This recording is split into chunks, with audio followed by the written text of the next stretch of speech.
జగన్ గారు ఉండేటప్పుడు అసలు అందరూ ఇది ఈ ఆంధ్రప్రదేశే కాదు, ఈ స్టేట్ మొత్తం చాలా సస్యశ్యామలంగా ఉంది. అలాగే ఎలా అంటే నేను దానికోసం 2 ఉదాహరణలు చెప్తాను. ఆరోగ్యశ్రీ ఒకటిచ్చారు. ఫీజు రింబర్స్‌మెంట్ ఒకటిచ్చారు. అలాగే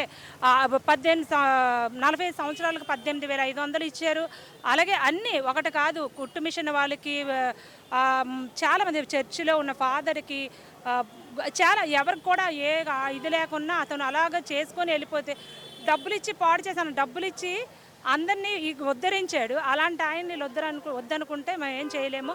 అలాగే ఈ కూటమి వచ్చి ఏ ఒక్కటి కూడా ఇప్పుడు ఒక మేనిఫెస్టోలో పెట్టిన ఒక్కటి కూడా చేయలేదు. ఉచితంగా ఆర్టీసీ ప్రయాణం ప్రతి ఒక్కరు కూడా ఆహ్లాదంగా ఉన్నారని. లేదు. దానికోసం స్పెసిఫిక్‌గా చెప్పాలి.